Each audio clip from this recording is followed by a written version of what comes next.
ഭേദമാക്കുകയും ചെയ്യുമെന്നാണ് അവർ അവകാശപ്പെടുന്നത്. ഇവിടെ നമുക്കറിയാം, ജൈവോർജത്തിൻ്റെ അഭാവം കൊണ്ടല്ല രോഗം വരുന്നത്. ശരീരത്തിൽ രോഗം ഉണ്ടാകുന്ന രോഗാണുക്കൾ പ്രവേശിച്ചിട്ടോ അല്ലെങ്കിൽ ഞാൻ നേരത്തെ പറഞ്ഞ പോലെ ജൈവ വൈകല്യം കൊണ്ടോ ആണ്. കേരളം രൂപീകരിക്കുന്ന ഘട്ടത്തിൽ കേരളത്തിലെ മരണനിരക്ക് വളരെ കൂടുതലാണ്. അന്നത്തെ ശരാശരി ആയുസ് എന്ന് പറയുന്നത് 30-35 വയസ്സാണ്. വളരെ കൂടുതൽ ആളുകൾ ശൈശവത്തിൽ തന്നെ മരിച്ചു പോകും. അങ്ങനത്തെ ഒരു കാലഘട്ടം. അന്ന് മനുഷ്യൻ പ്രകൃതിയോടൊത്താണ് ജീവിച്ചത്. അന്നും സ്പർശ ചികിത്സ സാധ്യമായിരുന്നു. പക്ഷേ അന്ന് ആളുകൾ മരിച്ചത് രോഗം കൊണ്ടാണ്. ആർക്കും അവരെ അന്ന് രക്ഷിക്കാൻ കഴിയാതിരുന്നതിന് കാരണം അന്ന് മോഡേൺ മെഡിസിൻ ഇത്രയും വളർന്നിരുന്നില്ല. അത് ഇന്ത്യയിൽ എത്തിയിരുന്നുമില്ല വേണ്ടത്ര. പിന്നീടാണ് കേരളത്തിൽ ധാരാളം ആസ്പത്രികൾ വന്നു, ധാരാളം ഡോക്ടർമാരെ പരിശീലിപ്പിച്ചു. ഇതിൻ്റെയൊക്കെ ഫലമായിട്ട് അതുപോലെ തന്നെ ആളുകൾക്ക് വിദ്യാഭ്യാസം കിട്ടി, രോഗത്തിൻ്റെ കാരണം എന്താണെന്ന് മനസ്സിലായി. അങ്ങനെ ആധുനിക മെഡിസിൻ വ്യാപകമായതോടുകൂടിയാണ് കേരളത്തിലെ ജനങ്ങളുടെ ആരോഗ്യം മെച്ചപ്പെട്ടതും അവരുടെ ജീവിത ദൈർഘ്യം വർദ്ധിച്ചതും. ശിശുമരണ നിരക്കിലുണ്ടായ വമ്പിച്ച ഇടിവിനൊക്കെ കാരണം അതാണ്. പക്ഷേ ഇത്രയും വികസിച്ച ഈ ഘട്ടത്തിൽ ലോക നിലവാരത്തിലേക്ക് നമ്മൾ എത്തിയൊരു കാലഘട്ടം. ശിശുമരണം ഇന്ന് 1000 കുഞ്ഞുങ്ങൾ ജനിക്കുമ്പോൾ വെറും 11 ചുരുങ്ങിയിരിക്കുന്നു. അത്രയധികം വളർച്ച പ്രാപിച്ച ഈ കേരളത്തിൽ നിന്നുകൊണ്ടാണ് ഈ കൂട്ടർ പറയുന്നത് രോഗത്തിന് കാരണം ജൈവോർജത്തിൻ്റെ ബാലൻസ് തെറ്റുന്നതുകൊണ്ടാണ്, അതുകൊണ്ട് ശരീരത്തിൽ സ്പർശിച്ചുകൊണ്ട് രോഗം മാറ്റാമെന്ന്. അതിൻ്റെ പിന്നാലെ പോകുന്ന ഒരുപാട് ബുദ്ധിജീവികൾ ഈ നാട്ടിലുണ്ട്. ഇതാണ് വിദ്യാഭ്യാസം വർദ്ധിക്കുമ്പോഴും അന്ധവിശ്വാസങ്ങൾ വളർന്നു വരുന്നു എന്നുള്ളതിൻ്റെ തെളിവ്. ഇതുപോലെ തന്നെ കാന്ത ചികിത്സ. ശരീരത്തിൻ്റെ ചില പ്രത്യേക ഭാഗങ്ങളിൽ കാന്തം വെച്ചുകൊണ്ടിരുന്നാൽ അല്ലെങ്കിൽ കെട്ടിവെച്ചാൽ അല്ലെങ്കിൽ കാന്തം ഫിറ്റ് ചെയ്ത കിടക്കയിൽ കിടന്നാൽ, ജപ്പാൻ കിടക്കയിൽ കിടന്നാൽ രോഗം വരില്ല, രോഗപ്രതിരോധ ശക്തി കൂടും, രക്തചംക്രമണം ശരിയാകും, ബുദ്ധി വികസിക്കും എന്നൊക്കെ പറഞ്ഞ് പറ്റിച്ച് കേരളത്തിലെ ബുദ്ധിമാന്മാരായ ആളുകളെ കൊണ്ട്, സമ്പന്നരായ ആളുകളെ കൊണ്ട് 1.5 ലക്ഷം രൂപ വിലയുള്ള കിടക്ക വാങ്ങിപ്പിക്കാൻ കഴിഞ്ഞു. 200-ലധികം കിടക്കകൾ നമ്മുടെ എറണാകുളം എന്ന് പറയുന്ന ഒരൊറ്റ നഗരത്തിൽ ചിലവഴിയുന്നതാണ്. അത് ആ കിടക്കയുടെ ഉള്ളിൽ കാന്തം ഉണ്ടെന്നും ആ കിടക്കയിൽ കിടന്നാൽ രോഗം വരില്ല എന്നുമാണ് അത് വാങ്ങിയ ആളുകൾ വിശ്വസിച്ചത്. അവരോട് അതിന് പറഞ്ഞ ന്യായീകരണം നോക്കുക. വിദ്യാഭ്യാസമുള്ളവരെ എളുപ്പത്തിൽ പറ്റിക്കാമെന്നുള്ളതിൻ്റെ തെളിവാണ്. നിരക്ഷരനെ പറ്റിക്കുന്നതിനേക്കാൾ എളുപ്പത്തിൽ അല്പം വിദ്യാഭ്യാസം കിട്ടിയ ആളുകളെ പറ്റിക്കാമെന്ന് തെളിയിച്ചുകൊണ്ടിരിക്കുകയാണ് ഈ കാലഘട്ടത്തിൽ. അവരോട് പറഞ്ഞത് എന്താണെന്ന് വെച്ചാൽ, നിങ്ങളുടെ രക്തത്തിൽ ഹിമോഗ്ലോബിൻ ഉണ്ട്. ഹിമോഗ്ലോബിനിൽ ഇരുമ്പടങ്ങിയിട്ടുണ്ട്. ഇരുമ്പിനെ കാന്തം ആകർഷിക്കും. അതുകൊണ്ട് കാന്തം ശരീരത്തിൻ്റെ ചില ഭാഗങ്ങളിൽ വെച്ചാൽ നിങ്ങളുടെ രക്തചംക്രമണം ശരിയാകും, രോഗപ്രതിരോധ ശക്തി കൂടും എന്നൊക്കെയാണ്. ഇത് നമുക്കറിയാം ശുദ്ധമായ അബദ്ധമാണ്. കാരണം ഇരുമ്പായിരിക്കുമ്പോൾ മാത്രമേ അതിൽ കാന്തം ത്തിന് എന്തെങ്കിലും ശക്തി പ്രയോഗിക്കാൻ കഴിയുള്ളൂ. ഇരുമ്പ് ഒരു കോമ്പൗണ്ടായി മാറുമ്പം അതിൽ കാന്തത്തിന് ഒരു ഇഫക്റ്റും ഉണ്ടാവില്ല. ഉദാഹരണത്തിന് ഇരുമ്പിൻ്റെ ഓക്സൈഡാണ് തുരുമ്പ്. തുരുമ്പിൻ്റെ അടുത്ത് കാന്തം കൊണ്ടുപോയി വെച്ചാൽ ആകർഷണം ഉണ്ടാകില്ല, വികർഷണം ഉണ്ടാവില്ല. ഒരു തുള്ളി രക്തത്തിനടുത്ത് കാന്തം കൊണ്ടുപോയാലും അത് തന്നെയാണ് സംഭവിക്കുക. രക്തത്തിൽ ഇരുമ്പിൻ്റെ അംശം ഉണ്ടെങ്കിലും അതിൻ്റെ ഇലക്ട്രോണിക് ഘടന മാറിയിട്ടുള്ളത് കൊണ്ട് അതിനെ കാന്തം ആകർഷിക്കുകയോ വികർഷിക്കുകയോ ചെയ്യില്ല. അതുകൊണ്ട് തന്നെ കാന്തക്കിടക്കയിൽ കിടന്നാലോ കാന്തം ശരീരത്തിൻ്റെ ഏതെങ്കിലും ഭാഗത്ത് കെട്ടിവെച്ചാലോ ഒരു രോഗത്തിനും അത് പ്രതിവിധിയാകില്ല. ഇത് സാമാന്യ ബോധമുള്ള ആരും മനസ്സിലാക്കേണ്ട ഒരു കാര്യമാണ്. പക്ഷേ ഈ നല്ല വിദ്യാഭ്യാസമുള്ള ആളുകളെ തന്നെ ഇത്തരം കാര്യങ്ങൾ പറഞ്ഞ് വഞ്ചിക്കാൻ കഴിയുന്നു എന്നുള്ളതാണ് കേരളത്തിൻ്റെ ഇന്നത്തെ അവസ്ഥ. ഇതിനേക്കാൾ ഗുരുതരമായ പ്രാകൃതമായ അന്ധവിശ്വാസങ്ങളുടെ തിരിച്ചുവരവാണ് നമ്മൾ നേരിടുന്ന വലിയ ഒരു പ്രശ്നം. അക്കൂട്ടത്തിൽപ്പെട്ടതാണ് ജ്യോതിഷം, ഹസ്തരേഖ, അതുപോലെ തന്നെ വാസ്തുശാസ്ത്രം മുതലായ കാര്യങ്ങൾ. യഥാർത്ഥത്തിൽ ഇതിൻ്റെയൊക്കെ അടിത്തറയായിട്ടുള്ളത് ജ്യോതിഷമാണ്. ആകാശത്തിലെ ഗ്രഹങ്ങളുടെ നില വെച്ചുകൊണ്ട് മനുഷ്യൻ്റെ ഭാവി പറയാൻ പറ്റും എന്നാണ് ജ്യോതിഷം പറയുന്നത്.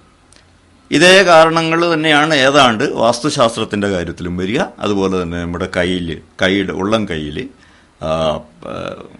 പല രീതിയിലുള്ള മേഖലകൾ വ്യാഴമണ്ഡലം, ശുക്രമണ്ഡലം എന്നൊക്കെ പറയുന്ന മേഖലകളുണ്ടെന്നും അതൊക്കെ തന്നെ നമ്മുടെ ഭാവിയുടെ സൂചനകളാണ് എന്നും ആണ് ഈ കൂട്ടർ അവകാശപ്പെടുന്നത്. വാസ്തുശാസ്ത്രം ഇപ്പോഴത്തെ ഏറ്റവും വലിയൊരു ക്രേസായി മാറിക്കൊണ്ടിരിക്കുകയാണ്. വാസ്തുശാസ്ത്രപ്രകാരം വീട് വെച്ചില്ലെങ്കിൽ അത്തരം വീടുകളിൽ താമസിക്കുന്നവർക്ക് ദുരന്തങ്ങൾ നേരിടും എന്നാണ് വാസ്തുശാസ്ത്രജ്ഞന്മാർ അവകാശപ്പെടുന്നത്. അതുകൊണ്ട് നിങ്ങൾ കിണർ എവിടെ കുഴിക്കുന്നു എന്നുള്ളത് വളരെ പ്രധാനമാണ്. ശരിയായ സ്ഥാനത്ത് കുഴിച്ചില്ലെങ്കിൽ വീട്ടിൽ ആപത്തുണ്ടാവും. അങ്ങനെ കുഴിച്ചു പോയിട്ടുണ്ടെങ്കിൽ കിണർ മാറ്റി കുഴിക്കണം.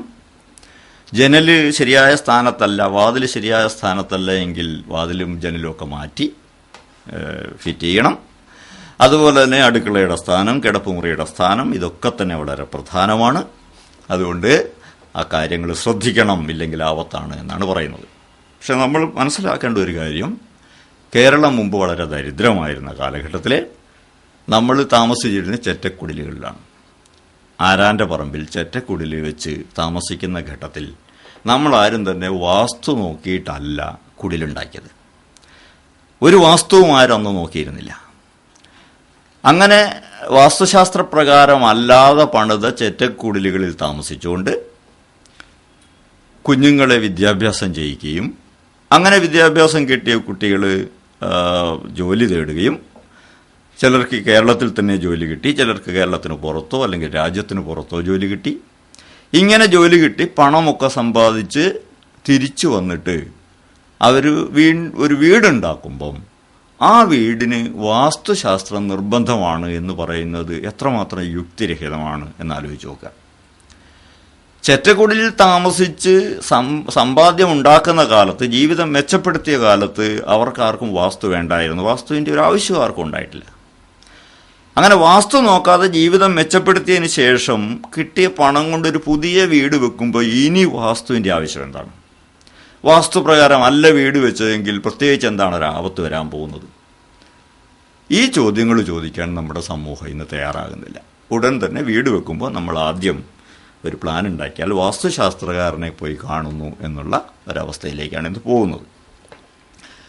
വാസ്തുശാസ്ത്രത്തിലെ പ്രാചീന കാലത്ത് ചില നല്ല വശങ്ങളൊക്കെ ഉണ്ടായിരുന്നു എന്നുള്ളത് നമ്മൾ അംഗീകരിക്കണം. ഉദാഹരണത്തിന് അടുക്കള കിഴക്കോ വടക്ക് കിഴക്കോ ആയിരിക്കണമെന്ന് പറയുമ്പോൾ നമുക്ക് ആർക്കും എതിർക്കേണ്ടതില്ല. അതിന് കാരണം എന്താണ്? അന്നത്തെ ഒരാവശ്യമാണത്. സൂര്യൻ രാവിലെ കിഴക്ക് ഉദിക്കുമ്പം കിഴക്ക് ഭാഗത്താണ് അടുക്കളയെങ്കിൽ അടുക്കളയിലെ വിളക്ക് നമുക്ക് പ്രഭാതത്തിൽ നേരത്തെ കെടുത്താൻ പറ്റും. അതുകൊണ്ട് എണ്ണ ലാഭിക്കാൻ കഴിയും. പണ്ട് നമ്മൾ ഉപയോഗിച്ചിരുന്നത് മണ്ണെണ്ണയൊന്നുമല്ല, ശരിയായ വെളിച്ചെണ്ണയോ അല്ലെങ്കിൽ അതുപോലെയുള്ള എണ്ണകളോ ആണ്, വില കൂടിയ എണ്ണകളാണ്. അതുകൊണ്ട് തന്നെ എണ്ണ ലാഭിക്കാൻ ഏറ്റവും വേഗത്തിൽ നമുക്ക് വിളക്ക് കെടുത്താൻ കഴിയണം. അതുകൊണ്ട് കിഴക്കാണ് അടുക്കള വെക്കുന്നത് നല്ലതാണ്. അടുക്കളയിലുണ്ടാകുന്ന ദുർഗന്ധങ്ങൾ കാറ്റിനടിച്ച് പോകണമെങ്കിൽ അതിനും നല്ലത് കിഴക്കാണ്. കാരണം പടിഞ്ഞാറുനിന്ന് കിഴക്കോട്ടാണ് കേരളക്കരയിലൊക്കെ തന്നെ കാറ്റടിക്കുന്നത്. ഇന്ന് അതൊരു നിർബന്ധ ഘടകമല്ല എന്ന് നമുക്കറിയാം. കാരണം ഇന്ന് നമുക്ക് സ്വിച്ച് ഇട്ടാൽ കത്തുന്ന വിളക്കുകളുണ്ട്, സൂര്യനെ ആശ്രയിക്കേണ്ടതില്ല. അതുപോലെ തന്നെ അടുക്കളയിലെ ദുർഗന്ധം വീട്ടിനുള്ളിലേക്ക് വരാതെ തടയാൻ എക്സോസ്റ്റ് ഫാനുകൾ ലഭ്യമാണ്. അതുകൊണ്ട് അടുക്കള എവിടെയായാലും ഇന്ന് നമുക്കൊരു പ്രശ്നമല്ല. അതുപോലെ തന്നെയാണ് കിണറിൻ്റെ സ്ഥാനം. കിണർ വടക്ക് കിഴക്കായിരിക്കണം എന്ന് വാസ്തുശാസ്ത്രത്തിൽ നിർബന്ധം പറയുകയാണ്. കാരണം വളരെ വ്യക്തമാണ്. വടക്ക് കിഴക്കോ കിഴക്കോ അടുക്കള ഉണ്ടെങ്കിൽ അതിനോട് തൊട്ട് തന്നെ വേണം കിണർ. സ്ത്രീകൾക്ക് വീട്ടിലേക്ക് ആവശ്യമായ വെള്ളം കോരാനൊക്കെ സൗകര്യത്തിനാണ്. ഇന്നത്തെ കാലത്ത് അത് നിർബന്ധം വെക്കുന്നതിൽ യാതൊരു അർത്ഥമില്ല നമുക്കറിയാം. കാരണം ഇന്ന് നമുക്ക് പമ്പുകൾ ലഭ്യമാണ്. പറമ്പിൽ എവിടെ കിണർ കുത്തിയാലും പമ്പിൽ വെള്ളം അടിച്ച് നമുക്ക് വീടിന് മുകളിലുള്ള ടാങ്കിലേക്ക് നിറയ്ക്കാൻ ഇന്ന് കഴിയും. അതുപോലെ തന്നെ ഒരുപാട് വീടുകൾക്ക് ഇന്ന് വെള്ളം കിട്ടുന്നത് മുനിസിപ്പാലിറ്റിയോ പഞ്ചായത്തോ സപ്ലൈ ചെയ്യുന്നതാണ്.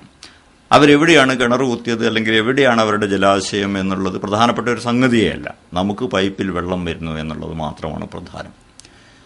അപ്പം മുമ്പ് കാലത്തുണ്ടായിരുന്ന ഇത്തരം പല കാര്യങ്ങളും ഇന്ന് അപ്രസക്തമായി തീർന്നിരിക്കുന്നു എന്ന് തിരിച്ചറിയാതെ ഇന്നും കിണർ ഇന്ന സ്ഥലത്ത് തന്നെ വേണം, അടുക്കള ഇന്ന ദിക്കിൽ തന്നെ വേണം എന്ന് നിർബന്ധം പിടിക്കുന്നത് ശാസ്ത്രബോധത്തിന് വിരുദ്ധമാണ്.